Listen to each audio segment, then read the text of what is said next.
But you know, peacekeeping is something which is unfortunately always relevant, and it's not going to go away, the need for it. So it's something that I think is really worth hearing a little bit of experience and what the thoughts are about the future. Thank you for inviting me.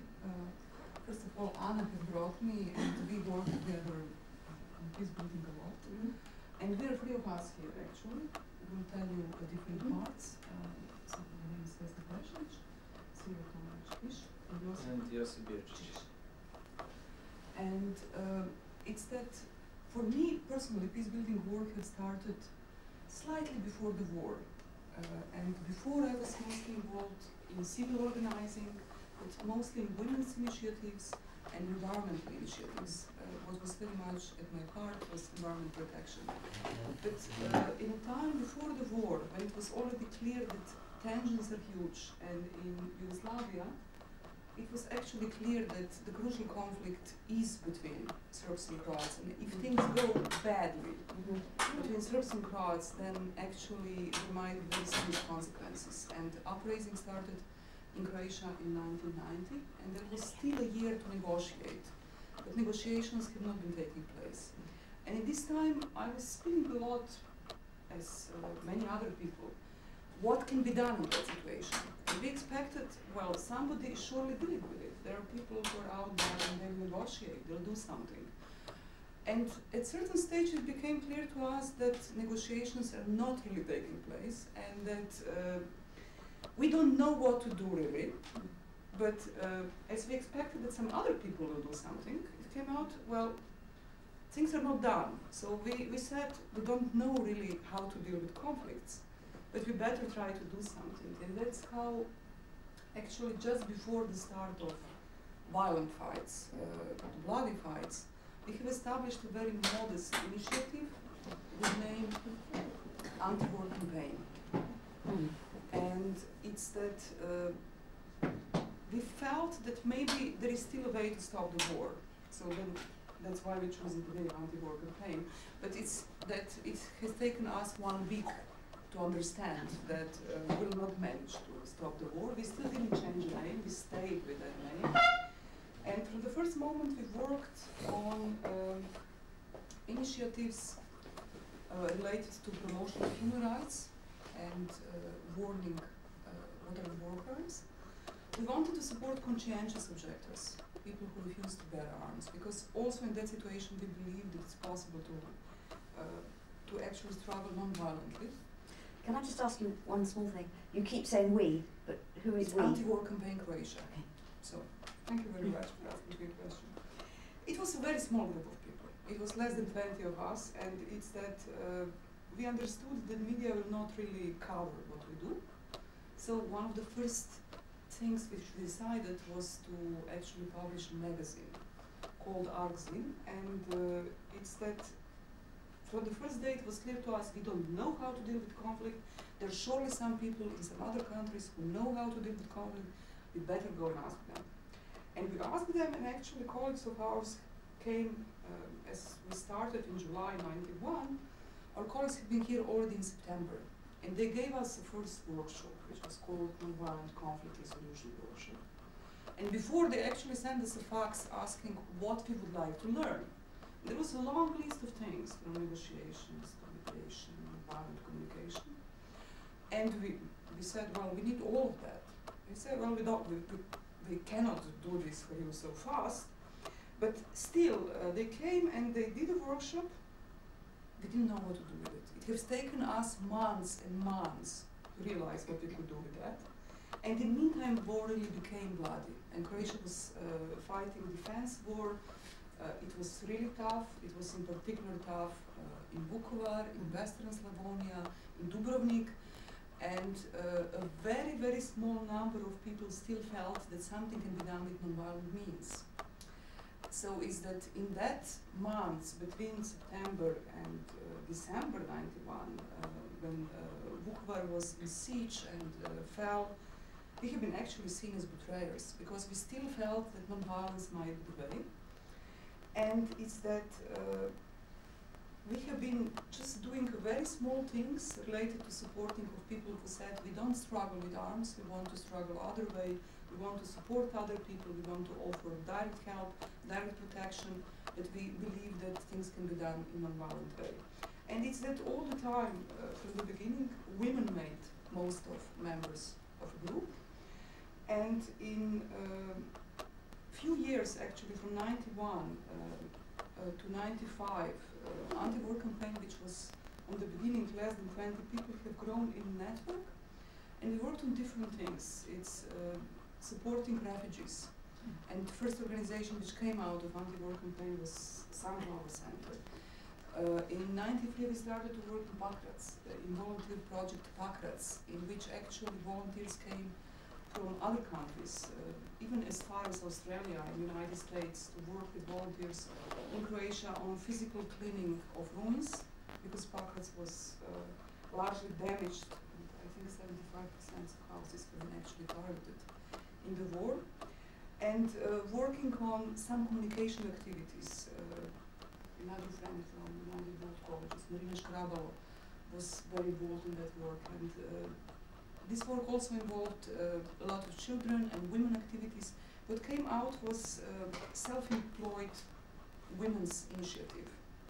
And in 96, when the project was leaving from Pakrats, what stayed there was actually a youth group and women's club Pakrats. Today there are 2 women groups in Pakrats, working on large spectrum of initiatives. Running a laundry, that was the first business which they started. And on the other side, they actually work on promotion of women's rights. In this period until 95, a lot of different organizations and initiatives have been established in anti-war campaign. Center for Peace, Non-Violence, Human Rights, OSIEC, all of them had very different activities, working with people, working with refugees, and concerning conflict resolution skills.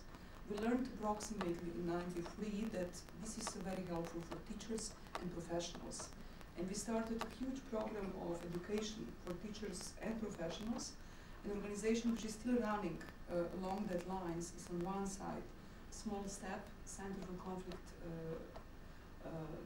Resolution, and Center for Peace Studies. I'm presently still connected with Center for Peace Studies.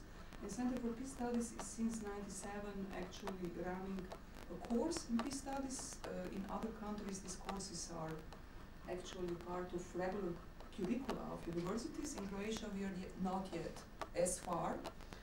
And I have to say that when we have been establishing Center for Peace Studies, we learned a lot on experience of Center for Women's Studies, which was also an effort based on work of civic initiatives, and have been started in 95, and have just celebrated 10 years of work a few days ago.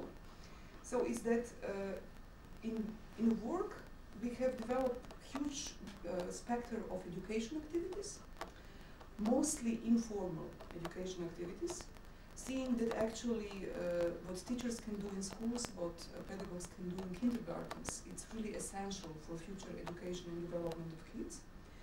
But I have to say that lately we have been able to extend this informal education on very practical skills like mediation skills.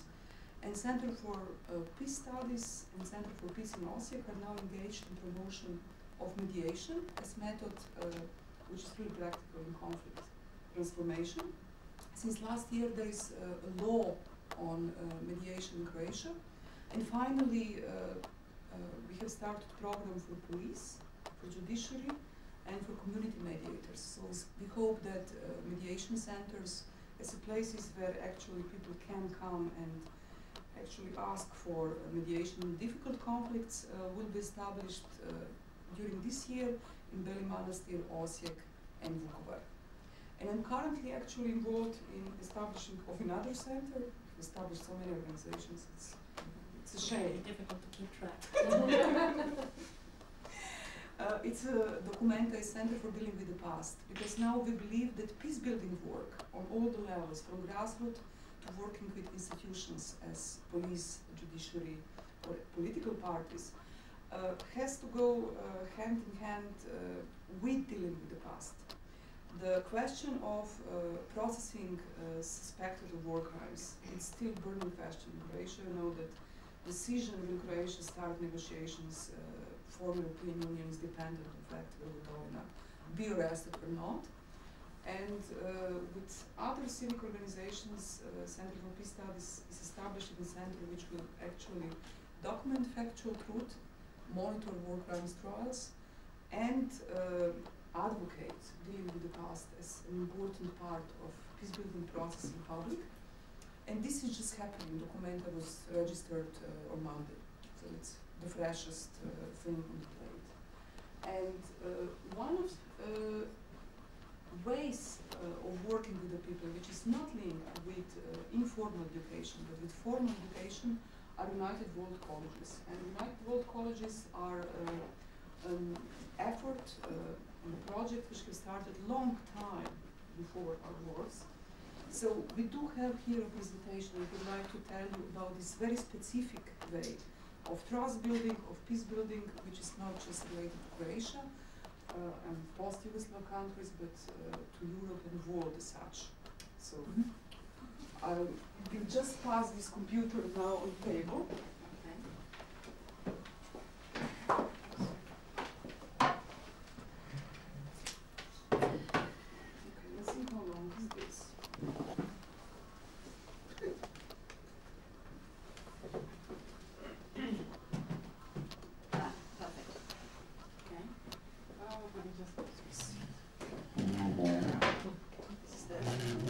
Phantom of the drawer. Never stays closed. Yeah. I'm on private notes. So just pass here. So we like to do it. You did much better.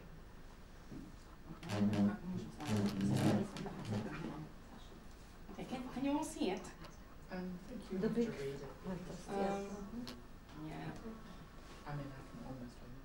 Okay, well, most of the writing is quite big. This is the longest chunk of text, so that's maybe why it is smaller.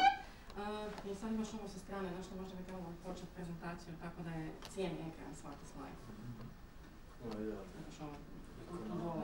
Ali kad bi ti zapravo čitala tu prezentaciju, to bi bilo puno bolje. Ti puno bolje poznaš od mene. Da, ali samo ako mi klikneš na ovo puno bolje, na stopa će onda biti cijeli ekran slajd. Na šta? Na ovom tu bolje. Samo dogovorim kursor na toga, onda možeš dogovoriti čašice.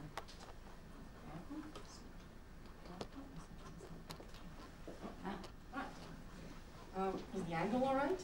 Can you see it? See the screen? Yeah. Yes, I can. Yeah. Yes. If On anything the side, can but I can see. work better, just let me know. Okay. Anna, can you see? No? She knows. I think she knows. Maybe. That's a professional hazard. She's filming. Okay, about, well, maybe Anna can also change seat if she wants to. There'll be some big. Okay. Right, well, good day to you all, and thank you for welcoming us here. I also would like to thank Vesna for allowing us and making this opportunity for us to be able to come and tell you something about United World Colleges. Has any of you heard of United World Colleges before? You have? Well, just the one in England, the Atlantic College. It's in Wales, actually. Yeah. They're very particular about that. Yeah. I need some education, obviously. I went there, so that's why I'm particular about it. Okay. I don't know which countries you come from, but some of you may find out that you actually have a United World College in your own country. But we'll see about that a little bit later. As Vesna said, United World Colleges may serve as a very good example of peace education. What Jane said in the very beginning about peace education, and that is how relevant it is, that is exactly the point about United World Colleges. I will come to that point with probably the third slide. This is our mission statement, but perhaps I think it would be best if we finished with it, because then everything it says will be so much clearer. Okay? Let me just first explain what are United World Colleges. It is an international network of schools. Of course, there are many international schools, but this organization, this educational institution is specific. It is unique, in fact, because it is the only international educational institution which accepts students only on merit. That means you cannot pay your way into that school. You have to go through a selection process, and you have to be selected for that particular school, regardless of your nationality, regardless of your race, regardless of your social background, your ability to pay, your religious, social, or political belief. It was founded with one particular aim, and that was to develop international understanding among young people at a particular age. That's age between 16 and 18. It is the age in which young people are still very young. The age was actually called impressionable age, which I'm sure you can agree with, that people at that time, at that age in their life are still very impressionable. But at the same time, they have already been rooted in their own culture, and therefore they can represent that culture in an international environment. The reason why this college, first in 1962 was established was because one person, Kurt Hahn, a German educationalist, thought that at the time, and in the late 50s, when he saw countries which at that time formed the North Atlantic Treaty Organization, and that organization included enemies of yesterday, when he discovered that that was possible, then he decided that it was definitely possible to bring together young people from various countries, maybe even mutually conflicting countries, and allow them to develop personal friendships, personal knowledge, personal insights into other cultures, and therefore learn by example that there are really no enemies. But he thought that it would be a much better idea to do it this way than to just preach that we should make friends all around the world. The first college, which was founded at that time, it was not yet a United World College because it was only one college. It was called Atlantic College. It was founded in Wales, largely by a personal effort of Kurt Hahn and his associates. At that time, of course, they had no idea that it would be a very big and a very successful project. It was a very idealistic project at that time. And the college was established at the peak of the Cold War, and with World War II still not very far in the past. Many people have asked, all right, but the times are changing. Could it be that the basic idea of United World Colleges has become obsolete? Would you think that it has become obsolete? People working in the United World Colleges have actually discovered that every day there is a new reason for establishment and supporting of United World Colleges. Today, in 2005, there are 10 United World Colleges around the world.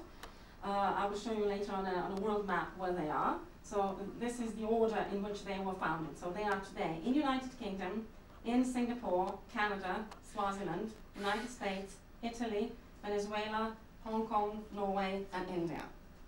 Any of you coming from countries hosting United World Colleges? United Kingdom. United States. Good. So here is where they are, and if you can see the years when they were founded. So we have celebrated 40 years of existence a couple of years ago. Our oldest graduates are now middle-aged or more than middle-aged. It is they call themselves dinosaurs. I'm not among the oldest graduates. I hope. No, definitely not. Actually, Are you a graduate, Festa? No. And Josip is. But I must say that it actually is a very sort of strange experience when you find out that you are corresponding by email with someone who went to the college the year you were born, or who went to the college the year, or who was born the year you graduated, and so on. So we span a lot of age groups. What lies at the core of United World Colleges? Here are the core values. Okay, let me just see if I can follow them in this order.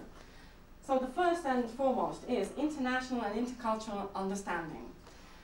Sometimes it is quite abstract until you get into a college and you have a roommate from Burundi, or you have a roommate from Yukon in Canada, and you have to go and check on your map where your roommate is coming from.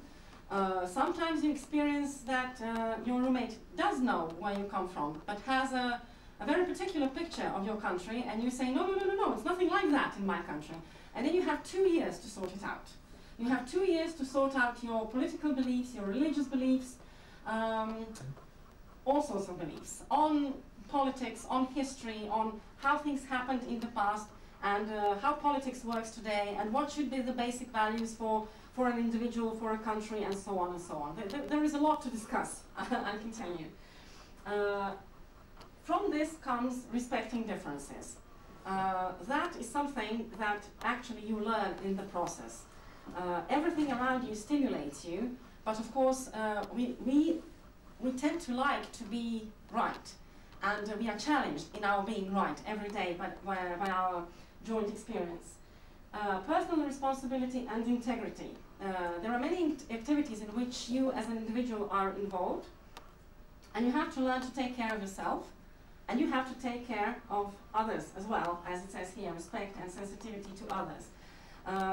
Whether it's a responsibility for somebody's physical safety, for example, if you're hanging on a rope and somebody is holding it, or if you simply have to respect the fact that you're sharing a room with 2 or 3 or 4 other people, and that you are in the best of your mood for partying at 11 at night, but they would like to sleep, so you have to work out a compromise on that.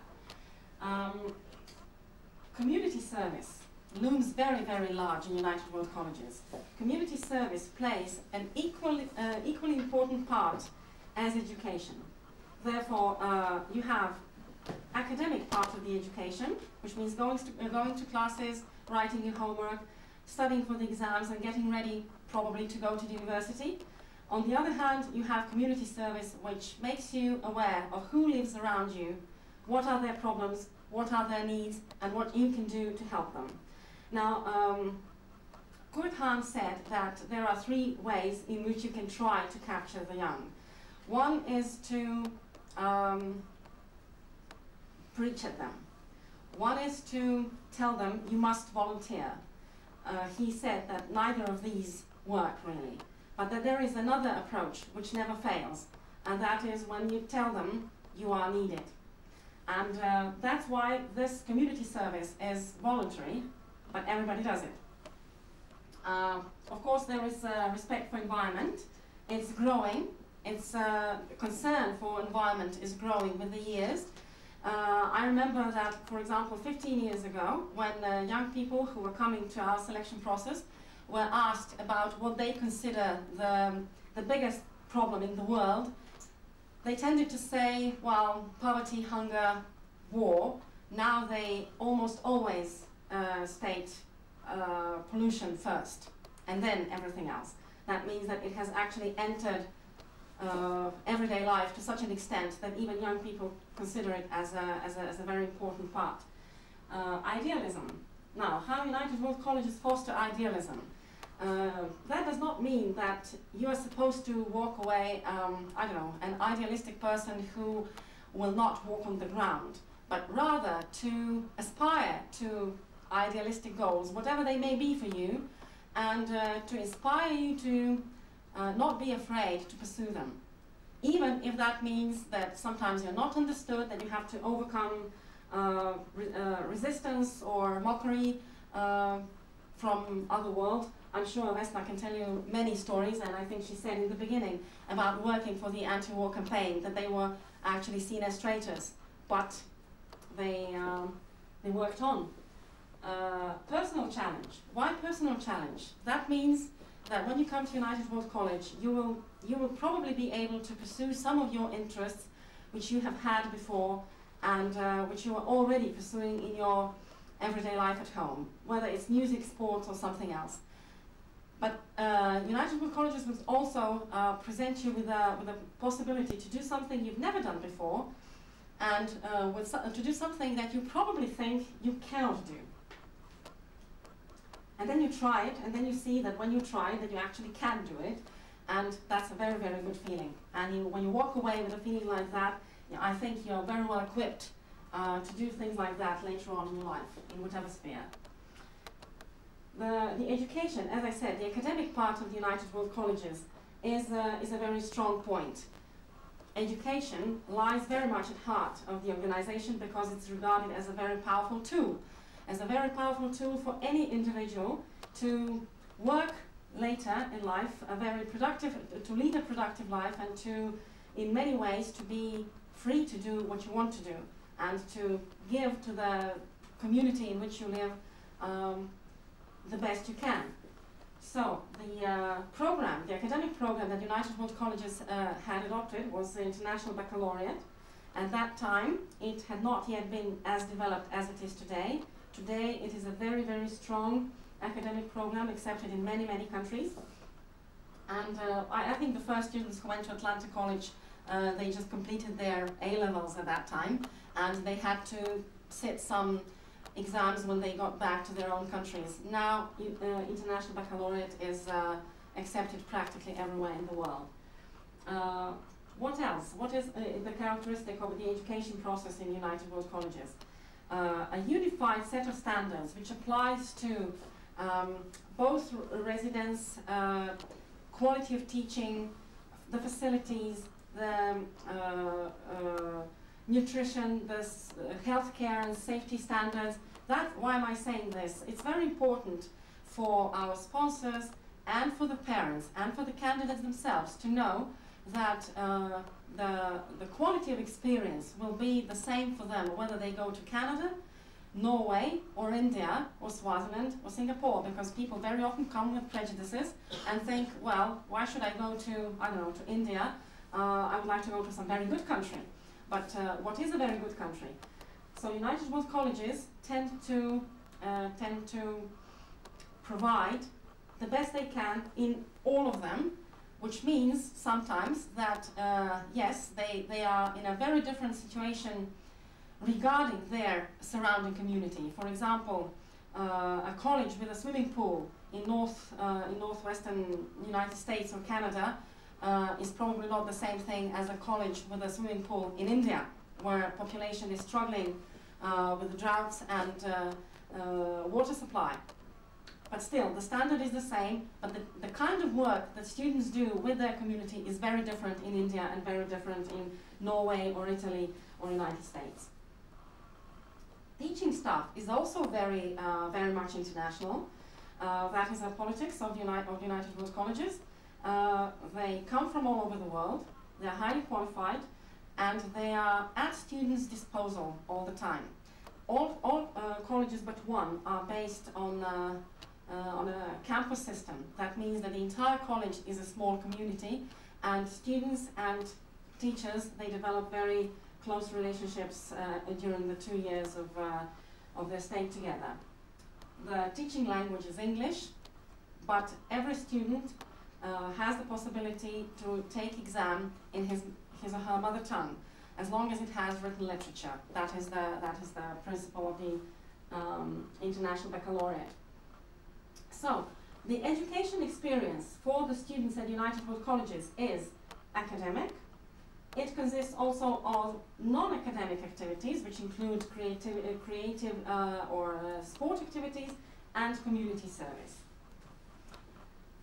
The non-academic activities may include a whole range of activities. I can't possibly name them all here. Here are just some examples. Like, for instance, in the field of creativity is music, dance, drama, creative writing, poetry writing, festival of words, all sorts of things.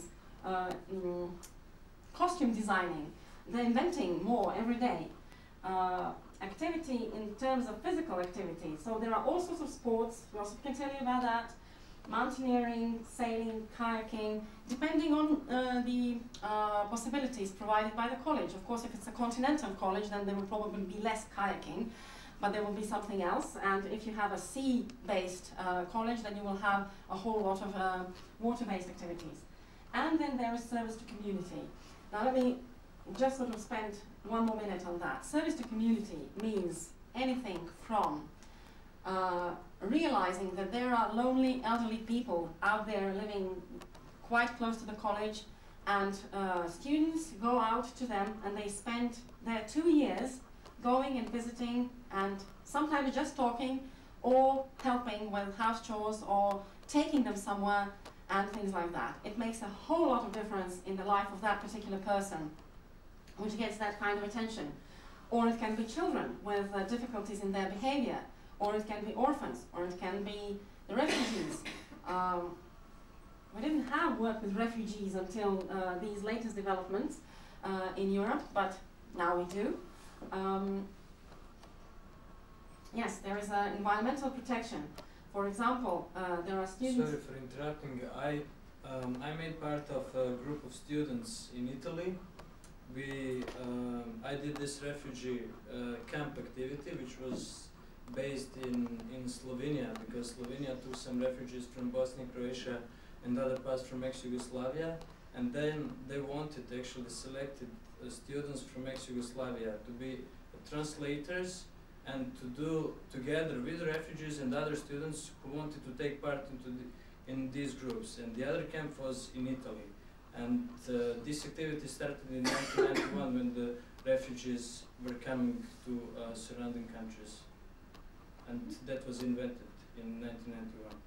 In Italy, I don't know for other colleges, but it was just in Italy because the country is the nearest college to the war zone. That's true, and I think they have developed some projects like that in the Norwegian college, because there were a number of refugees going even as far as Norway. What do United World Colleges offer? They offer an unbreakable, intertwined combination of strong academics and strong non-academic part, which is both activity, creativity and service. What else? They provide a very strong foundation, educational foundation, emotional, a very strong experience for each individual who has attended, which they, if I'm allowed to say that, pays back what they have received throughout their life. For Croatia, Croatia used to be a part of Yugoslavia, so first scholarships actually started coming in the 70s. I think the first student who ever went was from Slovenia, then some others from Bosnia and from Macedonia. But the first scholarship that came to Croatia was in 1979, and I was the lucky one to get it. And it really did make all the difference in my life. I can verify that. Since then, but especially since Adriatic College near Trieste in Italy opened, since then we have been receiving scholarships sporadically, and since 1982, when Duino College opened, we've been receiving regular scholarships on a regular basis from that particular college, because they strived to get as many students as possible from Central and Eastern Europe, as well as from other countries. And we are also getting scholarships from other colleges, but not many. 3, 4, 5, depending on the year. Some other countries get many more scholarships, and we will later see why. We have even a teacher. We used to have 2, now we have 1. This lady here, rowing very vigorously, is Jelena Belamaric, who teaches biology at the college, at the United World College in Norway. And we have had students so far in the United Kingdom, Canada, Swaziland, United States of America, Italy, Hong Kong, Norway, and India. And I think it is safe to say that almost all of them, practically all of them, were really very, very good experiences. You may talk to any one of us, older or younger, this college or that college. It is usually very interesting when we sit in the same room and how we tend to argue whose college was the best. Now this little map shows Croatia and shows where the United World College students in Croatia have come from. There are many towns located on this map. I'm showing it for you to see that students really do come from all over the place. They come from all sorts of backgrounds. They come from all sorts of, their parents come from all walks of life. That means we have students whose parents were farmers and whose parents were teachers and doctors and so on. And we are currently working very hard on letting as many potential candidates know about the selection process, because we have noticed in the past that the information on the selections was not really getting as far as we would like it to. After United World Colleges, we again entered all sorts of fields, from chemistry, molecular biology, pharmacy, architecture, economics, dental medicine, what else? Dance, journalism, linguistics, you name it.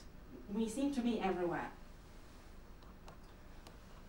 Would it interest you that some graduates, some United World College graduates, not from Croatia, are doing all sorts of jobs, but some of them are doing also highly prominent jobs, like being a United Nations peace negotiator for ex-Yugoslavia, or a Sky News reporter from Sarajevo during the war, or being the first Canadian female astronaut, or being the Nokia's chief executive officer.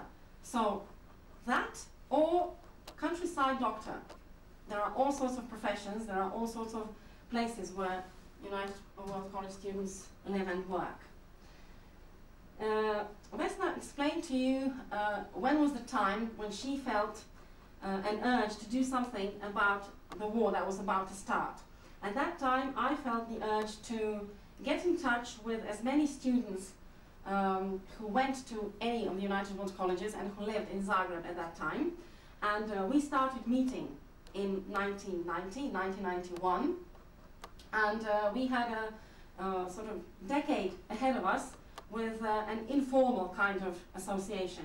But in 2003, we registered as a United World Colleges Association in Croatia, because we had a very specific goals ahead.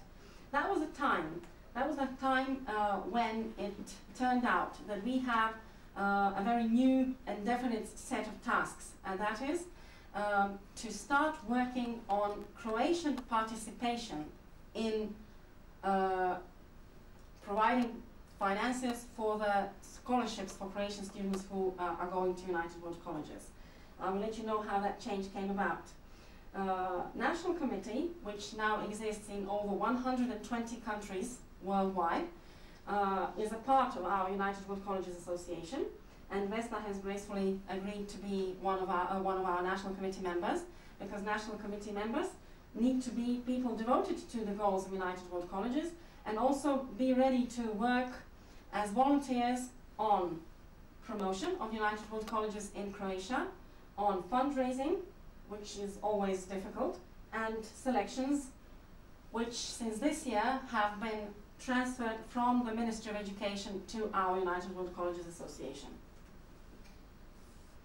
In case you're wondering who goes to the United World Colleges, what kind of people, there is a set of criteria that has to be observed, but it is never just one thing. I'm sorry, I can't help you more with this, but let me just sort of explain.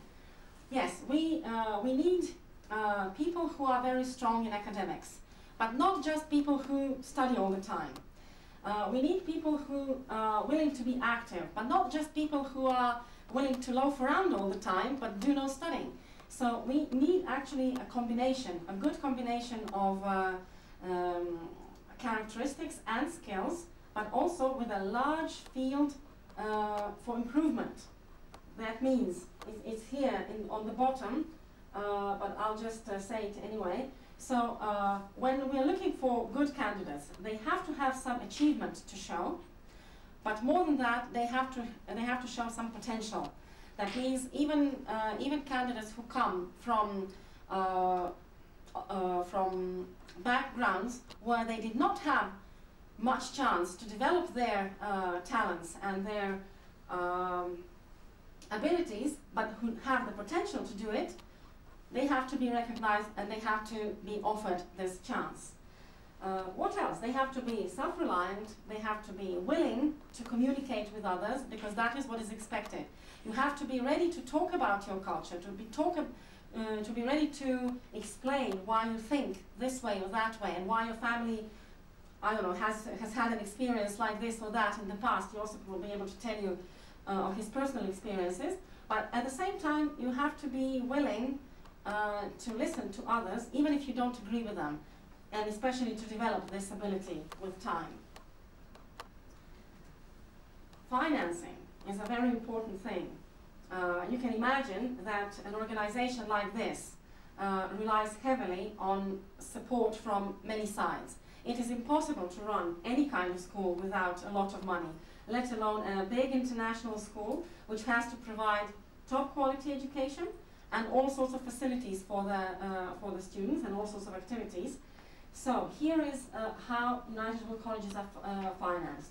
Through foundations, through companies, firms, corporations, from private sources. There are many private individuals who are contributing money to scholarship funds or to college funds. Sometimes they are small contributions, sometimes they are very large contributions. In both cases, they are highly valued. Some governments provide sources, service sources for the United World Colleges. Sometimes it is college support. For example, both governments of Italy, governments of Norway and other Scandinavian countries, they support heavily the colleges based in them. In other countries, the governments or governmental bodies supply funds for the scholarships for the students from that particular country to attend. Also graduates, because we are now very much growing in number. There are more than 30,000 United World College graduates around the world, and all graduates are stimulated and invited to contribute as much as they can to the United World Colleges. The money then goes either directly to the colleges, which are then in charge of distributing the money to the scholarships, allocating scholarships to particular countries, or it can go to national committees, which then support students from that particular country to be able to attend the college. To see how much money that is, one 2-year scholarship costs from 30 to 50,000 American dollars, depending on the living costs in that particular country. So it is not that one scholarship is worth more than the other, it's just that some countries are more expensive than the other. Croatia has so far been graced with more than 80 scholarships, which in money means approximately $4 million. That is money that Croatia was simply given because somebody thought that it would be a very good idea to have Croatian students at United World Colleges. But the situation is changing. Why is it changing? Because the movement is growing. We now have 10 colleges, and there is an ever-increasing demand for scholarships because, of course, it is much more expensive to run 10 colleges than just one. There are many more students to finance, and therefore, even though many countries have already in the past decades been contributing money for their students, we have not been in that situation. Now, because we are recognized as a country of growing political and economic stability, Croatia is also being included among the countries who need to show their appreciation and commitment to United World Colleges by co-financing scholarships for their own students. That was the immediate initiative, incentive for us to form and register as an association and network, so that we can provide a structure for the promotion and fundraising activities. I wasn't sure whether to show you this or not, but Vesna said, well, let's leave it in. So I just want to show you what are the amounts that we are working towards currently. Currently we have 3 scholarships which are partial scholarship. That means that colleges provided 80 or 90% of the total amount, and Croatia was required to provide the rest. For some reason, which to me is still not explainable, but I intend to work that out with the Minister of Education, who I hope to meet next week. The country, the government is not willing to participate. So we have to rely on other sources. And United World College graduates in Croatia have started from their own pockets to demonstrate our own personal commitment to this cause, and also to recruit support from Croatian companies, from Croatian organizations, from Croatian individuals, from Croatian groups in all parts. That means Zagreb and other towns, other cities, other regions. Of course, it is very difficult, and I will ask you why. So we can be regarded as to be at the very beginning of our journey. Other countries are much far ahead, and we have a lot to learn from them. At this moment, we are trying to raise $13,500 for the scholarships which have already been given to us. We worked very hard on not refusing these scholarships, because we thought 3 people more is much better than 3 people less. So we took on that responsibility, and we are working towards it in order not to lose those 3 scholarships. Currently, for example, we have been offered another partial scholarship by the college in India, and we have said we really have to see whether we can provide that money, because if we can't afford ourselves to be in a situation where we take on a responsibility and not being able to fulfill it. But it is a very sort of challenging situation, and we do not like to lose any scholarships. How can you support United World Colleges in Croatia? I understand that we are allowed to ask for your support.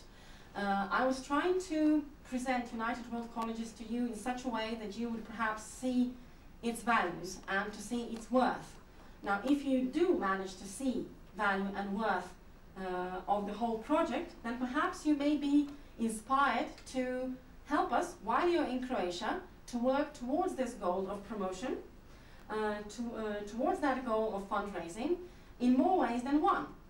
Of course, it is always easy to say, well, here is a little box and you can put something in, but there are more ways in which we can work together if you are interested.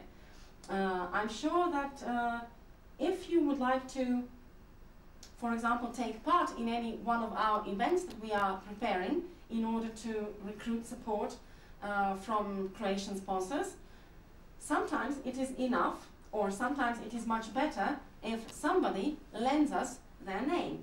For example, the Canadian Embassy did that when we were doing our first fundraising event for the companies.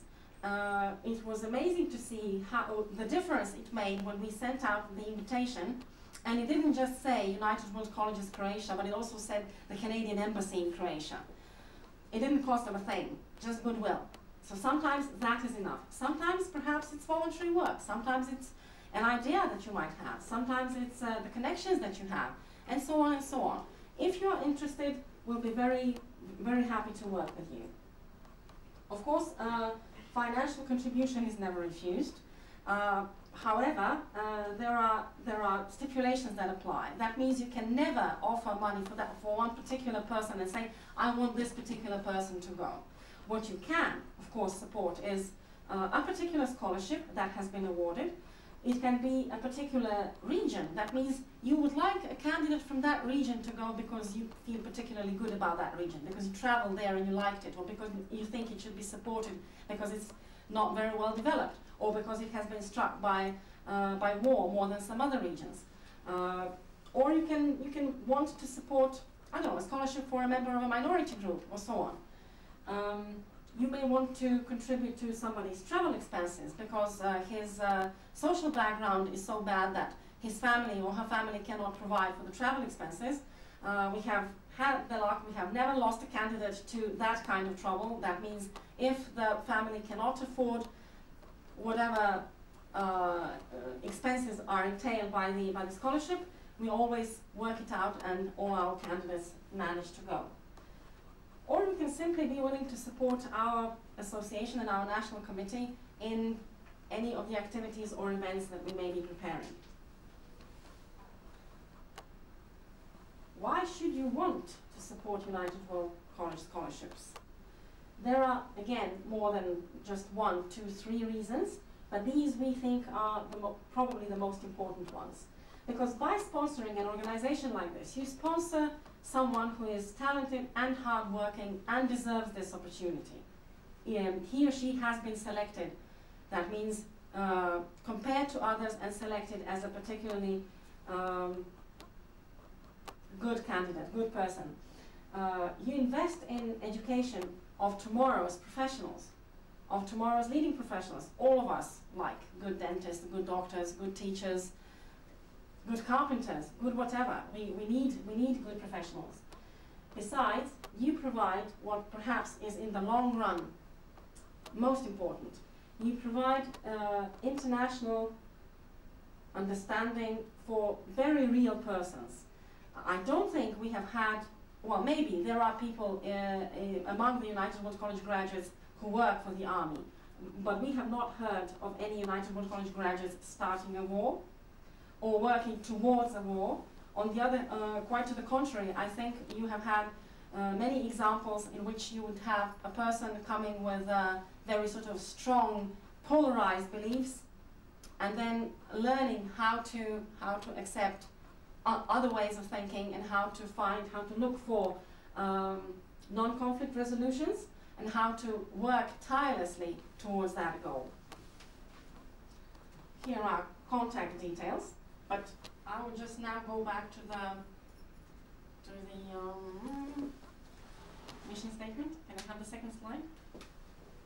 I'm not sure I'll be able to do this. Okay, we'll just start from the beginning, okay? Ah, good. Good. Great. So I'll just read it out to you. It's not too long, but I think you will now figure out why this mission statement is such as it is. Okay. Through international education, experience, and community service, United World Colleges enable young people to become responsible citizens, politically and environmentally aware, and committed to the ideals of peace and justice, understanding and cooperation, and the implementation of these ideals through action and personal example. I thank you for your time. I hope I didn't bore you too much, and I'm offering you a chance to speak to Josip, who has had a personal, really very authentic experience of peace building and of what everything I said here applies to him in person. Thank you very much. Thank you. I'll be very short. Hello everyone, I'm Josip. I'm an ex-student of IWCZ, United World College of the Adriatic from Italy. I went there in '96 and graduated in '98. I'm currently working as a dentist here in Zagreb. I'll try to say a few words about my experience and actually a challenge in the college. It's not just a nice and lovely experience, it's also a challenge. Why me? Because I was born in Pakrac. Vesna told you about the town and the activities they had in that town. And that's the town in the Western Slavonia, in which before the war was present something about 50% of the Serbian minority in Croatia. And in my town there were something like 35 to 40% Serbs, 30% Croats, and the rest were minorities in Croatia like Czechs, Italians, Slovaks, Hungarians, etc. And it was a mixed population, so it was a good chance to send me to a small community where there are 68 different nationalities from around the world. And it was, I was even more curious about going there and to meeting people, especially from Serbia and Montenegro. The college is specific because of one reason. It is the college with the greatest number of students from ex-Yugoslavia, from the war region, from Macedonia, Bosnia, Serbia, Montenegro, Croatia, and Slovenia, and that it was specific for me. And I was wondering and questioning myself, what should I do if I meet a Serb now, or what should I do if I had a roomie, or would I be able to to do some sport activity with the Serb or with the Bosnian guy, and so on. But what I was bearing in mind was one idea, the idea of individual approach. And I was raised in a family with, in which the individual approach was valued as a primary task. When I say individual approach, I mean that no one should be judged, or there should not be generalization of any person when you meet someone because he comes from this or that region, and this was important. The other thing I want to mention is that if you meet a person from a different environment, different religion, you should be able to recognize and to emphasize positive things and positive characteristics of that person. Let's make an example. When I was in the college, I can't remember many times that I was discussing some war topics with Serbian and Bosnian people. But we were talking about good memories from the past, talking about some, you know, that the trade was stopped at that time because it was war and the borders were closed. But we were talking about positive things like food, some products that were not present at that time in Serbia and in Croatia. When I was going home, I was bringing some Croatian food that was good before the war, and Serbian and Bosnian people asked me to bring that because they liked it before the war and they didn't have it in the war. And the other example was, for example, sport activity. I was a part of a basketball team, and in the training session, there was something like 50% of us were from ex-Yugoslavia. So not officially, we organized a group, a team, the Balkans, let's say, and in the training sessions we played the Balkans against the world. And that was that kind of cooperation, and that this UWC idea that lives in persons who graduate there. It's not about 68 different nationalities just being there. It's about living, sharing the same rooms, eating, preparing food together, doing sport activities, and so on. And this is what college gave me. It's just the strength, the beliefs of this individual approach, not to generalize things. And that's why I would say that the colleges are the nuclear, the nuclei for a better world. Thank you very much. If you have questions. I'm sure that there's lots of questions in all of our minds. I think, Silva, you really gave us a very comprehensive account of UWC and its objectives, and I think probably all of us would support those objectives, and clearly educating of young people is the best way, but it's the long-term way. So, you know, you've got to have a lot of faith in the distant future. It's like planting a garden. You've got to have the imagination to see how it's going to grow in the future. But I would like to ask Vesna, you know, we understand all these values that are being disseminated amongst the young people at the colleges, but this is almost peace creating rather than peacekeeping. When you get into a peacekeeping situation where you're dealing with adults, you haven't got 2 years to put these ideas and get them to work together. So which are the most important things about conflict resolution or whatever? How do you approach it when you're in a place where there is a war going on, or where it's very recently finished and you're dealing with grown-ups? Well, more time is needed. It's actually when you work either in town like Pakrac or in Zagreb, and war is just finished, or a few years have passed maybe. You need actually to work and see that it's a long-term goal, and it's for Pakrac, you know, to do anything you need maybe 2, 3, 4, 5 years in order to come as far. To organize now trainings in mediation and different attitude to the conflict and violence prevention for police, organizations had to work more than 6 or 7 years, so that trust is built, so that institutions would see the value of a different attitude, so that they would be ready to try. Of course, when you have conflict intervention skills. You can intervene even in very violent situations, but it's always unclear how successful you will be.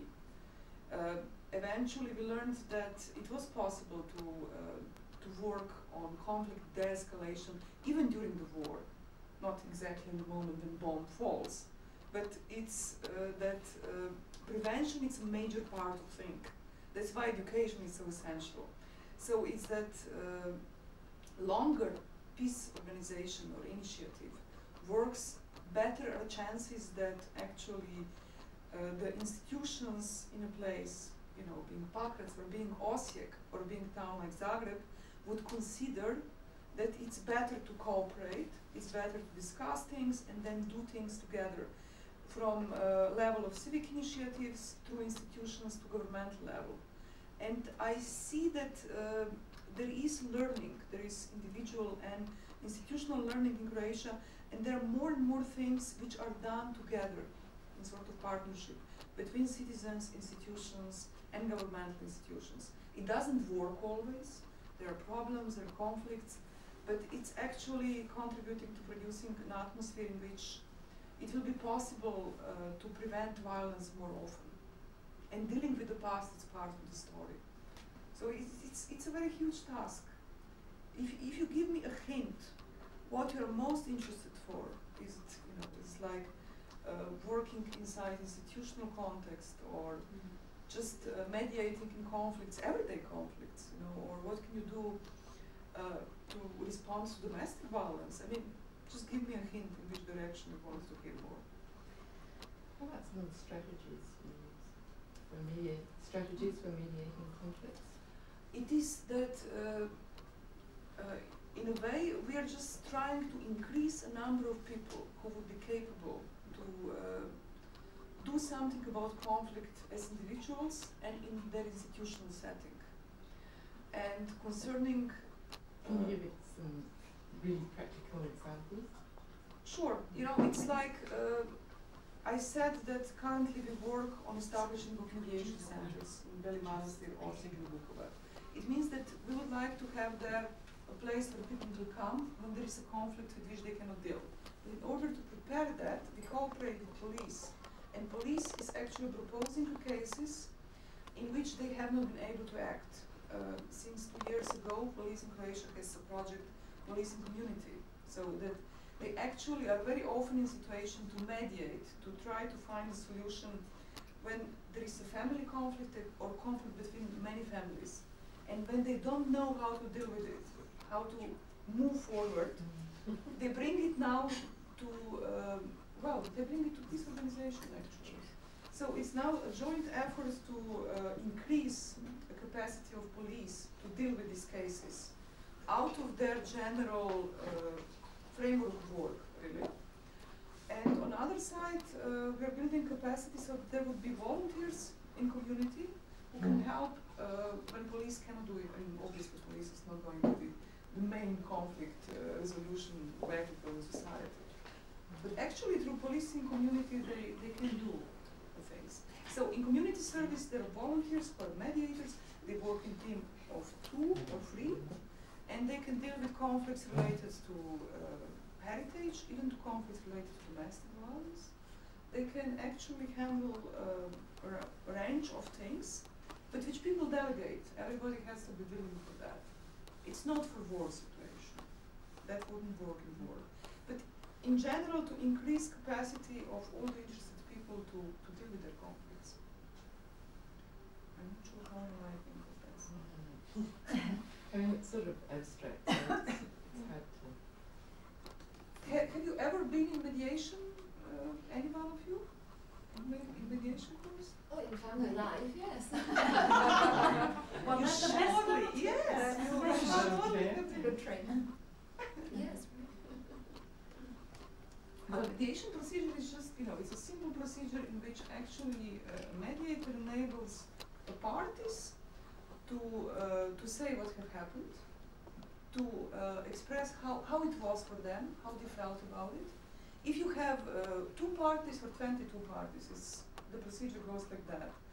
And to actually also say what they want to happen, And then after that you move towards why they want it, why this is so important, why this is essential for them. So that everybody has a chance to clearly state their interests and their needs. If it's a business mediation, then the focus will be on interests. And then you look for a field of common interests. And when actually parties perceive that there is some field of common interest, there is a ground for looking for solutions. And in most of cases, you can then move further. Being in a school in Croatia, there are mediation in school workshops, and actually kids are dealing more successfully with what happens to them. And you have it just in different institutional settings. Maybe Do you think these developments towards teaching children in schools to integrate and so on, and efforts by the state, can this carry on simultaneously with the strengthening of religious polarization, which often happens after a conflict? And I'm thinking particularly of some religions which become more fundamental post-conflict, because it's and also there are outside influences and agencies which have an interest in polarizing. I know in England, for instance, there's quite a lot of discussion about what they call faith schools. You know, it used to be that in England, children from all religious backgrounds, of immigrants or native Brits or whatever, were all going to the same local schools. Now, more and more, you find, particularly in a community where there's a lot of money coming in from outside maybe, that they're starting to set up schools for one religious group only, which is actually dividing what was an integrated society. And I see a lot of new buildings of religious natures around the area, which must maybe make you feel a bit sad, because it's totally contrary to what you're trying to do. Well, what you have said, for example, let me just give this example. What you have said now is exactly what United World Colleges are trying to do. And that means bringing the people together regardless of their faith, regardless of their different interests, which Vesna said, and teaching them. I think that's perhaps why Vesna found it interesting actually to work with us. And I think that United World Colleges are teaching people how to do it, how to deal with it, how to do exactly what Vesna said, regardless of the degree of the conflict. Because sometimes it can be, I don't know, it can look trivial, but it can still hurt people very much, or it can be a strong experience in their lives. Sometimes it can be something very big. Now you said about the faith schools. I don't think we have that here, but still we have. I think you could say that it is hard work in trying to find what connects people, rather than it seems to be so easy to find what divides people and to exploit it. Don't you agree? I'll be very practical. For example, in this region, when you talk about Croatian and Serbs, what Silva said, it's easy to find the difference, but it's important not try to find positive things and characteristics. Well, let's make an example. Serbian people and Croatian people are of the same religion origin. They are Christians. They are Orthodox and we are Catholics. But you can find similarities. Why shouldn't we say we are of the same origin? We are Christian of the Christian origin. Or the other example, our languages come from the same origin. They are on the same side of the tree of the languages. Why shouldn't we find similarities, words, expressions, and so on, rather than find differences? Why shouldn't we talk about similar school systems? Because when I went to the college, we had a different school system than, for example, English people, or American people, or people from Southern America. And that's what makes people together, what brings them together, to find similarities and not differences, and to emphasize the similarities. That's what it is. I would say that during the war, differences and divisions between people of different religions have been deepened, but it's that after the war, I would say that naturally there is always a help of nature. Some things just happen because time is passing. But actually the speakers, the crucial personalities, leaders of certain churches have often not contributed to actually opening up and understanding each other better. Although in Croatia we had a particularly good experience with the Pope. It's that his message when he came in '94, and there was a big mass on a hippodrome, and 1 million of people have gathered to listen to what Pope will say. He was speaking about brotherhood along the river Sava and Danube, and people haven't been ready to hear that. Of course, they couldn't just close their ears and pretend that he didn't say it, because he did. And I remember that independent weekly Feral Tribune who published an article with title "Heretic on Hippodrome," because it was so strong message that people should speak to each other and should find a way to understand each other. So when Pope comes, his message is very clear, and he came 3 times. But it's always that there are different streams in a Catholic Church, and not all of them are always welcoming of tolerance and understanding the other. But what I find very important is that in last year, or last 2 years even, finally there is a serious public discussion whenever there is a proposal from a bishop or anybody from a church which people find, or journalists find, or even politicians find inappropriate.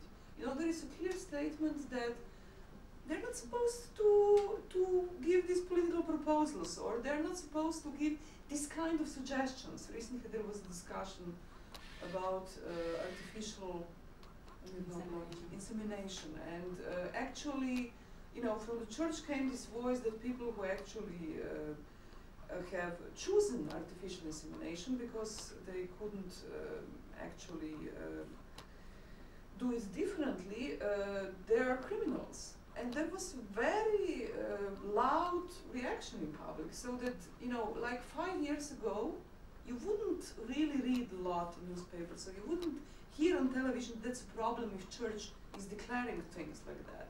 But now it's, it's a very clear resistance. So people say, no, it's not right, One thing is to be believer, and other thing is that we are receiving this kind of prescriptions, what we should or we shouldn't do. But there is also another thing about, all sorts of values, that it is quite easy to be declarative, whether within your faith or your political or whatever frame of mind, but it is an entirely different thing to put this into practice. So it's in a way, let me simplify, it's easy to be Christian and say, well, we should all love our neighbors, but it's difficult to love your neighbor if he belongs to a group that you don't like, whether it's homosexuals, whether it's another nationality, whether it's whatever. So then your belief is tested, and then you are actually required to do more than just believe. You are required to do something or not to do something. And for that, I think Vesna is very much correct when she says that it takes time. And I think these things need time to be built, but they also need very much to be supported and to be nurtured by, well, ideally by the entire community. That means by family, by educational institutions, by religious groups, by government institutions, and so on. But I don't know, you tell how successful it is. Well, Can I ask you something? What is your opinion? Which is the influence of the people who graduated on the colleges, on the whole population? There's so few people who graduate on the college. Do they have any influence? Because there are so many people who don't think at all about relationships between the people on the similar way. For my opinion, the whole education from the school till the university must be in this direction. It is not. So how can only few people at all influence on this mess? I think, this is my opinion, and this is my husband and I talk about in our work. If you influence one person, yourself, you can't influence the whole country. You're not big enough, you're not here long enough. If you influence one person, you help one person to grow in whatever situation it is, they in turn help another person that helps another person. That's what it's all about. You gotta do it one person at a time. You can't make a huge change overnight. It takes more time than any of us really want to say we've got. And Thank you. But it's actually quite, I mean, I agree with you completely, but it's quite a psychological problem when you see a huge national conflict. absolutely. And to actually say what I can do with one person is going to make a difference. You Yeah. just, you know, the tendency of most of us is to think, what can that do? You know, the Yes. problem is too Yes. big and my efforts are too small. But what I also think, let me just add what Lucilla said, it's what college gives you, it opens the horizons, because it gives you the idea that you shouldn't judge and we shouldn't be the victims of the media and of the politics of the country where you come from. And that's what's Yes. important. Yeah. Yeah. And for example, what was written in the media, and I'm a Christian and I read local newspapers and the Christian newspapers. What the church said about the artificial insemination wasn't that they are against this and that. They just said we're against the misuse of the cells, and that's what. And what the media wrote is that we are against the medically helped insemination. Yeah. And that's the influence of media. And when I meet someone who is influenced by the media and I judge him by the media, it's not the right way. That is the Yes. problem. Absolutely, I agree.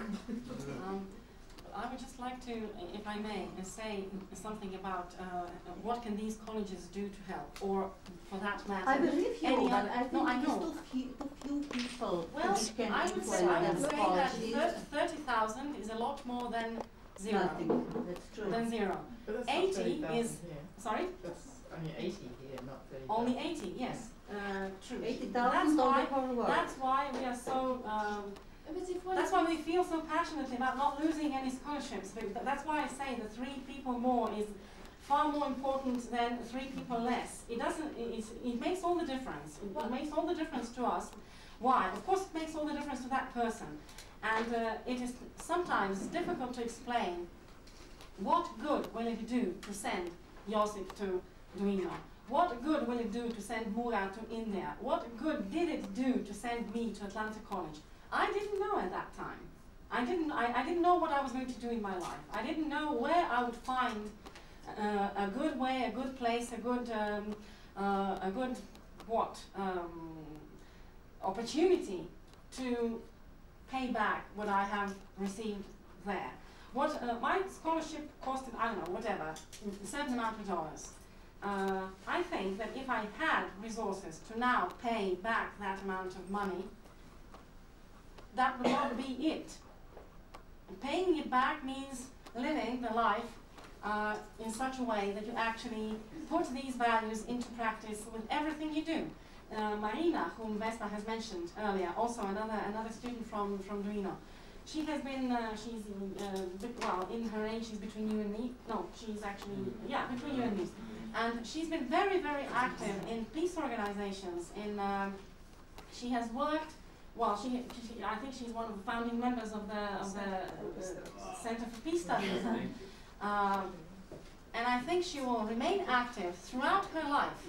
Now, I think she will touch on a huge number of people, on a huge number of her students, of her partners in various projects, and I'm sure that what she will do, and what any of us will do. Thank you very much. I almost got arrested for that when I was bringing poppy seeds from Zagreb to college to make some cakes, and the customs officer was very suspicious about that. Yes, they don't sell them in England, only as decoration. You can't buy them by Well, he asked me what it was, and I said it's poppy season. He said, what? So how do you No, but let me respond additionally to this question. Just to tell that Don't forget. a very small group of people in Croatia in '91 actually believed that human rights are really universal and important. And I would say that in the years since '91, a lot was done so that the culture of human rights is protected, and it's quite clear to people why it's important to respect human rights and minority rights and rights of marginalized groups. And you know, as for how much one person can do, Raphael Lemkin was one person who's responsible that Convention on Genocide was passed. He was the one who believed that that has to be done. And he lived long enough to see it through all the institutions and to see that genocide is recognized as a crime and it's outlawed in international law. And we had to live much longer to see, Nuremberg trials working and International Tribunal in Hague working, and finally now International Criminal Court. But these are big steps. And my experience is that in Croatia, in '91, we had a really small group of people. In '92, this group became bigger. Now, many, many more people work on these issues. And Center for Peace, Nonviolence and Human Rights, Osijek, being now the biggest peace organization in Croatia, was started by 2 people. And when they have started the center in '92, when bombs have been still falling, people would say, you're crazy. I mean, you speak about nonviolence, look, bombs are falling. But I remember that in May '92, when actually Center for Peace organized its first meeting, and we went on radio and said to people, this is going to be about nonviolence. 50 people came. You know, it's 10,000 people was in Osijek in that time. Everybody else was out. People just left because it was so dangerous. So it's that you can do these things, and it's just that you need 1 or 2 people to start. And then it's like, you know, it's a bowl, it's growing, and it has grown significantly. And with Marina, we work now on something what we call peace building platform for Croatia. And we really want to bring together not just civic initiatives, and civic initiatives are involved in that process now, but it's a process in which we hope that in May in Vukovar, when we'll be signing platform, because now we have a discussion and different contributions come, it already has 20 pages. And it has all the levels until policy level. And we have been able to influence policy quite a bit in last years, due to interplay of international institutions and inner voices in Croatia. You know, it's so important to hear Council of Europe, United Nations, and have this dialogue between civic initiatives, intellectuals, people who stand for human rights. And then you do move forward. And when we'll be signing this platform in Vukovar, I hope that there will be also mayors of towns like Knin, Vukovar, Pakrac, who have been severely damaged in war, to actually, to support this effort, because they see why it's needed. The first meeting we had in platform was in Knin, and it was supported by mayor and town of Knin. Yes, and did you have maybe some influence and in your efforts to influence on the programs of education in our schools, on the Ministry of Education? It would be, for my opinion, a very wider basis for such kind of thinking and such a kind of life. Because if it is only for your person, then you see, for my opinion, then it is much too expensive that only you are satisfied with your education. But if you can do for a larger group of people and starting from the kindergarten, dječjeg vrtića, then it has a much bigger sense, and then it is something on another level. I think for me personally, I think the colleges are a wonderful idea. I have a real problem with the elitist selection, because it's fine, but you were showing us a list of people that were going into professions. You weren't showing us the people that were going back to Knin and Osijek and Vukovar into the community. I think. But if you're a doctor, you are in the community. That depends, but yeah, but some of there were a lot of professions there that are not really into the community. Your course sounded wonderful because there seemed to be a large group of ex-Yugoslavs on it, which was fine, and I imagine that will tail off as the result of the conflict follows. But I do have a problem that you're selecting a high level of intelligence, perhaps, and leaving out the people at a more basic level who go back and mix and But the talk whole with idea friends. is to go back. The whole idea is to go back and pursue your career. We are not meant to all be peace workers.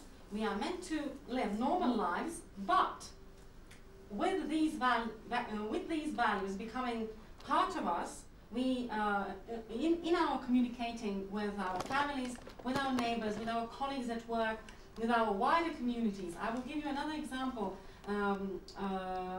how this works and how this is a long-term project. I was just explaining to Vesna and also before we began with this meeting. Originally, I actually thought of inviting one of three our graduates who went to college at the time that the war was still raging, and one of our friends, she's ill today, so that's why she wasn't able to come.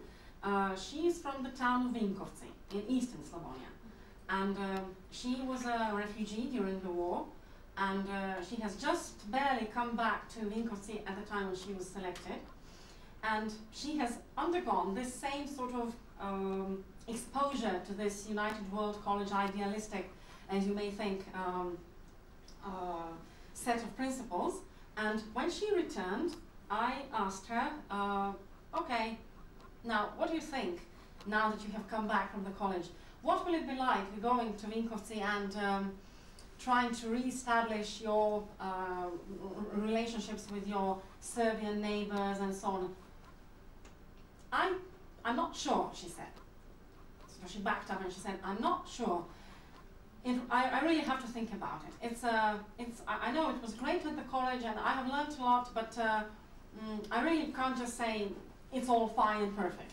And it wasn't all fine and perfect, because some of her neighbors were killed during the war, and she was really hurt personally by that war. And it took a long time, but the root caught on, you know, and she is now the positive force working in her community in Vinkovci, influencing her, how to say that, her strong opinionated neighbors, relatives and friends, and she's trying to reason with them and say, okay, look, yeah, I know everything about the war, but I've been through that war too, and it's now, I don't know, this many years. Don't you think that we should put this aside when we discuss, I don't know, this friend, this colleague, this company owner or whatever? And she is slowly influencing the group that she comes into contact with. Yes, but you've missed the point of what I was saying. It was what the group she comes into contact with is. It seemed to be that you're selecting at a high level of educational standard. You were expecting them to go to university. Yes. You weren't expecting them to go back and join the women in Dernish who are working in small groups. You're selecting one level only. I understand what you're saying, and I think it's good. But I also think that you're creating a very unbalanced group, because there are, according to your thing, guidelines that, you know, you've got to take part in discussions, etc. You're ruling out a whole section of the community that actually can contribute equally, but maybe not get such high academic standards. Well, let me just get back to the term that you used last time that you spoke, and that was elitist. You know, we have a very big discussion about whether United World Colleges are elitist or not. So we should first define what elitist is. Yes, I said that United World Colleges offer high quality education in order for people to proceed with their education. Education is important. Education is important everywhere, for everyone. And the idea behind supporting high level and high quality education is not that we should form future elitists, but rather that we should provide people with the ability to further extend their knowledge so that they will be able to work for the better of their community in whatever way they can. Now, what would be a good idea, and I can just give you an example of the college in Venezuela. It's a vocational college. It's a college that it takes 3 years to complete it. Students who go there actually go after they have finished secondary school, and it is entirely devoted to agriculture.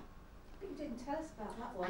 I know, we didn't have time for everything. But that actually, yeah. you actually made then, in that case, you actually completely undersold the system, because you made it sound, as I will stick to elitist, academically elitist. Yeah.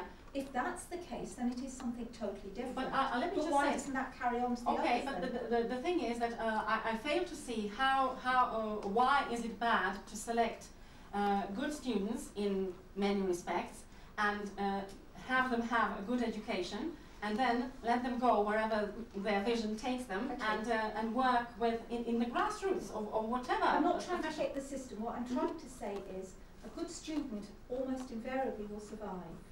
They almost invariably will achieve because they have that ability, and they will have an influence, good or bad, but they will have an influence in their own sphere.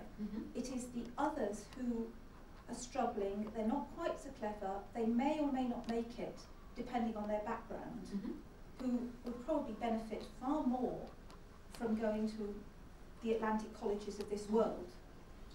The Venezuela one I had not heard of, I knew nothing about, and I think it's a great shame that you didn't actually pick up far more on that, because I think that is a much more worthwhile project than some of the other colleges, or my understanding from what you've said of them.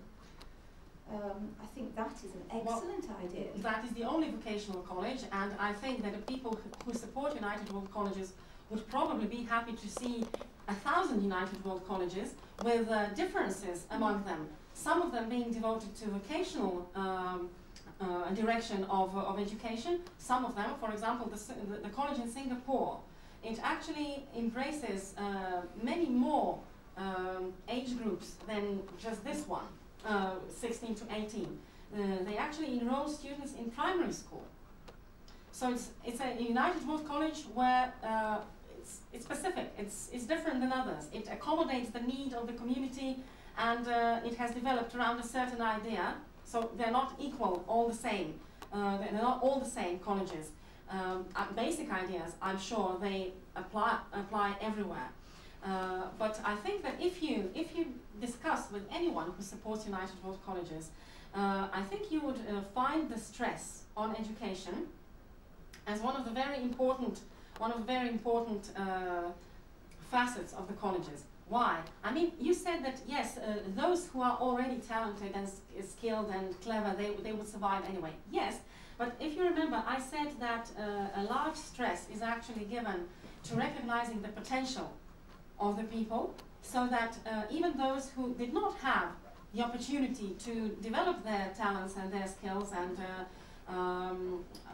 perhaps achieve the same as some other people, are given this opportunity. This is how United World Colleges work today. People who go to United World Colleges and who come out of United World Colleges, I'm sure, work in many different fields, and they come into contact with many different people. Some of them work among professionals, and they, of course, then that is the group that they are most often in a close contact with. But still, you live in some sort of community, and many people devote countless hours of their time to work with other people. I think that if you have, if you have someone running a private practice, medical practice in a small town, and has come from a United World College, with how many different people will that person come into contact with during the time of his or her career? And how many times will that person be able to influence someone else and do some good, as you described, on a one-to-one basis?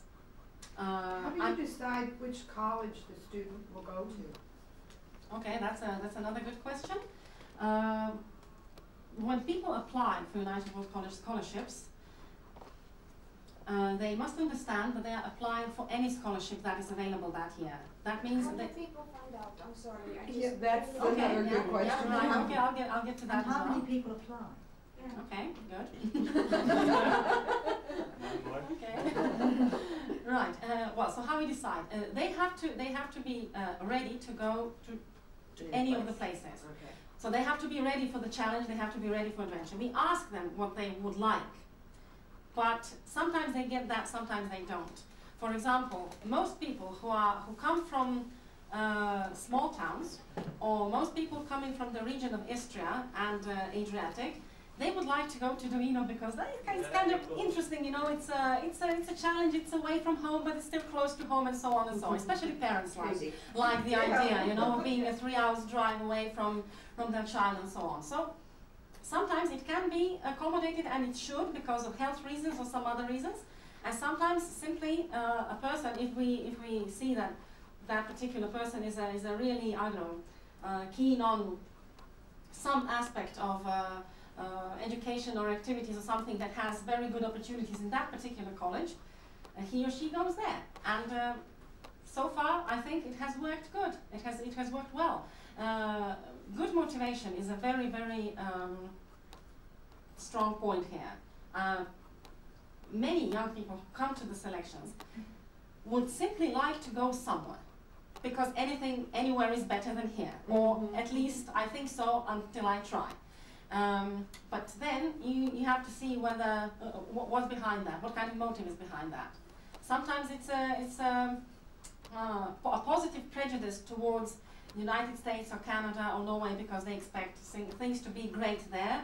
But when you ask them, are you ready to go to Hong Kong or India? Well, I don't know. Maybe my parents wouldn't let me, or I'm sure it's very nice there, but you know, I mean, it's legitimate to think that way. Of course it is, especially before actually you have had any close contact with a country as different from yours as these countries are. How do they find out? Okay, until this year, the call for applications was for many years being sent out to schools by the Ministry of Education. But after many years of working together with the ministry, we found out that, in fact, they're not really sending the call for applications directly to schools, but to county councils for education. And then the county councils are supposed to disseminate the information to the schools, which sometimes happened and sometimes didn't. And we discovered that sometimes we don't get any application from a certain region. Sometimes people call us from that region and say, why aren't we getting the call for applications? So it certainly made us worried, and we decided that something needs to be done about that. So for the last year, when we were doing the selection process, when I say we, I mean the United World Colleges Association and National Committee, we were doing it jointly with the ministry. We insisted on the call for applications being sent out to every single school. And for several years now, we have made it our business to call every single school and check whether they have received the call for applications, and to make sure that they have informed the students, and to make the information available to students, to candidates, potential candidates. We have given out our telephone numbers. We have created a website, so that each interested person and their parents and their teachers can gain as much information as possible, because we found out that it was crucial that they are as informed as possible when they come for an interview, for example. Many interviews actually passed in such a way that we were explaining to students what the United World Colleges were, in order for them to understand what they're actually applying for, and that should have been taken care of in advance. So we are working very hard on changing that situations. Last year we started with public presentations in the various Croatian cities. We carried out 4 last year, and we have secured some media coverage on television, on radio, in the newspapers. It's very slow work. It's very slow work. And what I would like to point out is the frame of mind in which this is all happening.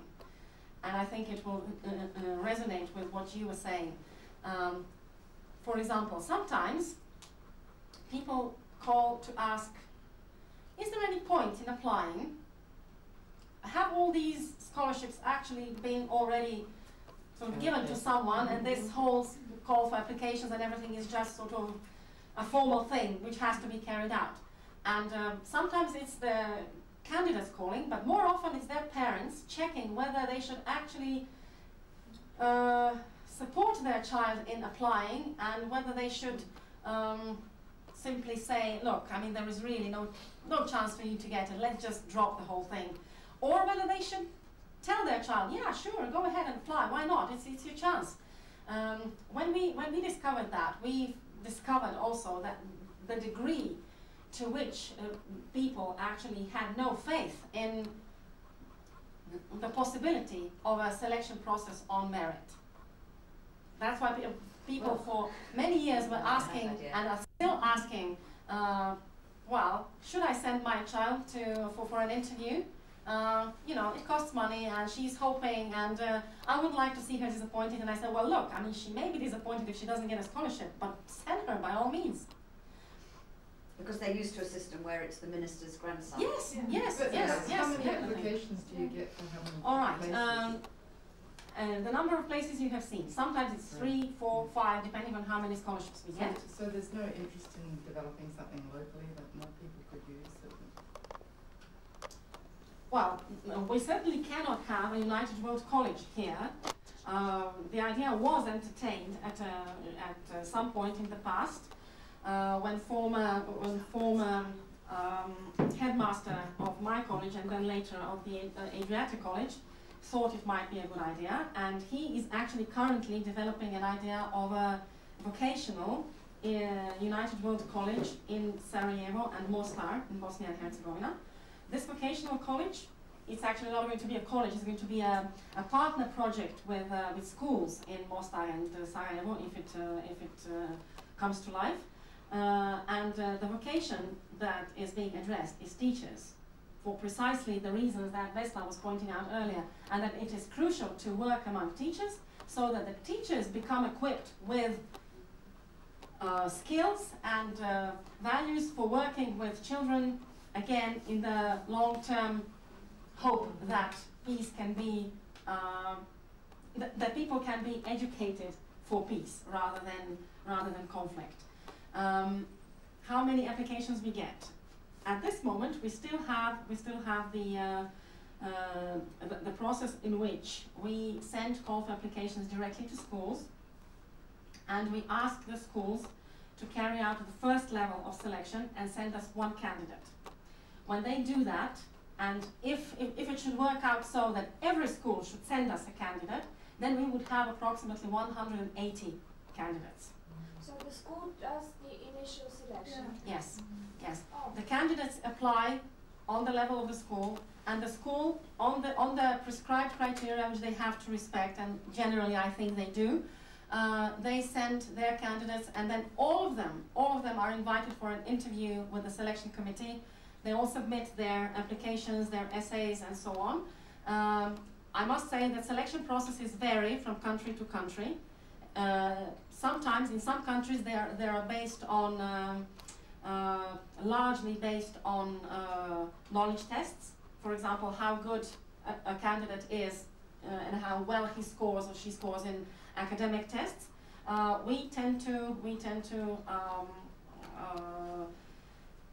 look out for a balance of characteristics. Therefore, someone who is strong in the academics, because when they come to the college, the academic part of their life is going to be very challenging, and they will be in a lot of trouble if they don't have a solid academic foundation. On the other hand, as I said, we don't want just students who study all the time. They have to be ready and willing to embrace that other aspect of life, which means communicating with others, doing all sorts of activities, and be able to manage the time so that all these aspects are somehow happily joined in the schedule. You also said that one of the criteria is achievement, not academic achievement. What kind of an achievement could that be? Could that be? All right. For example, sometimes it is a great achievement if you have in front, I mean, we consider it to be that way.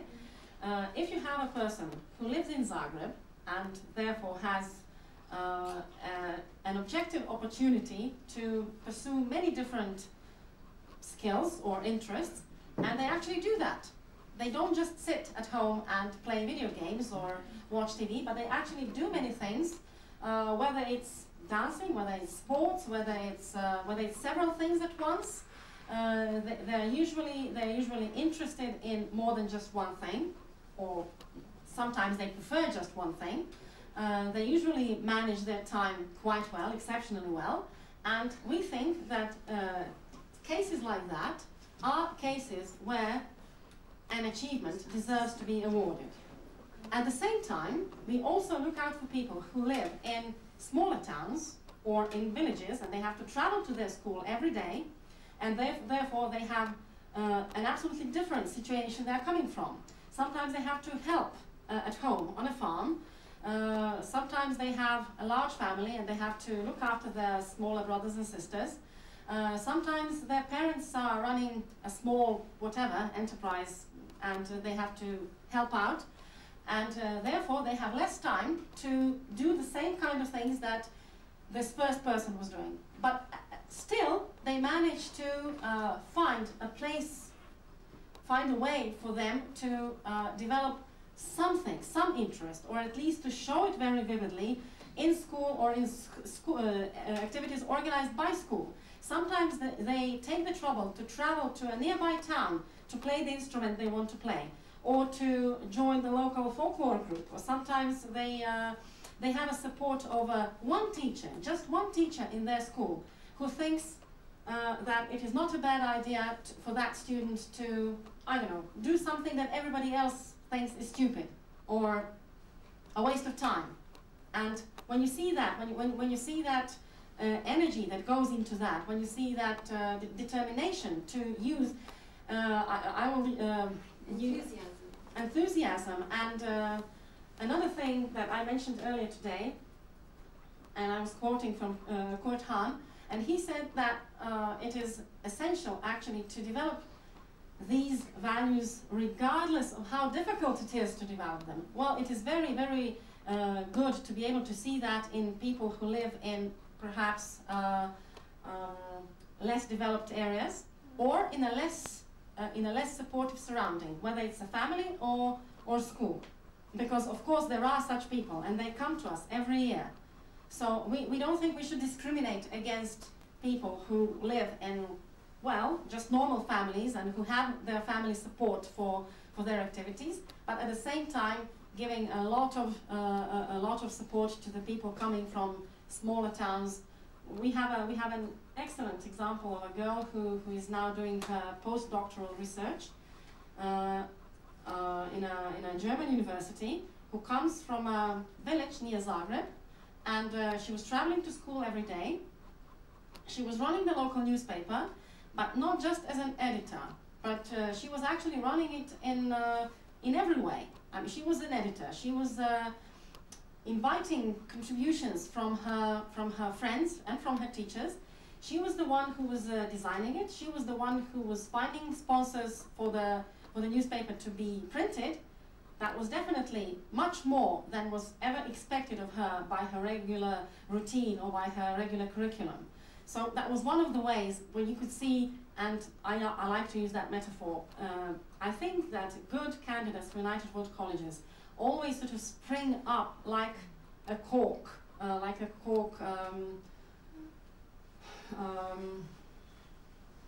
Bobbing to the surface. Yes, yeah. I mean, they simply pop out. Sometimes our selection committees for many years have now included both the ministry officials, educationalists, and graduates. And when a graduate would first join the selection committee, they would say, "But how will I know? How will I know that that person is right or that other person is right?" And actually, you just do see. Unfortunately, you never have enough scholarships to give out, because you always have more good candidates than you have scholarships available. And I'm not sure how they do it. I'm sure it's easier for countries like Italy, where they hand out 50 scholarships because half of them go to United World College of Adriatic, or in India, or in Norway, or in other big countries where they are not hosts of a college, but they simply have sufficient funds to fund more than just 3 scholarships. That's why we find it so important that we never lose a scholarship, that we do what we can so that we can send as many people as possible. Silver, I'm going to have to stop you, I'm Yes, afraid. sorry. Josip, did you want to say something Just, very yeah, quickly? very Because quickly. we've run out of time. Why is it valuable to have a student or a person who graduated in the college? Especially when we look for the sponsors. When a sponsor comes and he says, he asks the question, Silva mentioned, what benefit do I have from this or that? Well, if I was a chief of a good Croatian big company, I would rather have a person who has an international experience with a good knowledge of languages, with a good social communication, with a good sport capabilities, with friends and links around the world, than rather let's say, person who doesn't have that capabilities. And that's what the college gives you, not just the education. There were students with the medium score and with the highest score in the college, but maybe those with the medium score had other capabilities in social service, in sports activities, in organizing conferences, in whatever aspect of life. And those are the values that you bring back. Yeah. Thank you very much indeed. Well, Silva, thank you. It was actually, I could see your enthusiasm was like a flood. It was really very interesting, and then Josip actually brought it back to, away from the concept and the idealism back to a real example, which was great for us. Please don't build a dam. We could see it, Investment, your experiences were really great, and food for thought for all of us, I'm sure. And I can see that you've got some literature there, which I think would be very interesting to have, but I'm afraid I have to bring you to an end. Whether we can hand it out in the beginning, but I thought it would be better if you heard about it first. And yes, please pass this around. This little booklet is about the Adriatic College, which is closest the to best us. one? No. Well, one of the 2 best ones. And this is an overview, which is about the movement as such, and has a section of each of the colleges. There is just one thing that I would like to conclude with. If you have a chance, do go and visit any of the United World Colleges.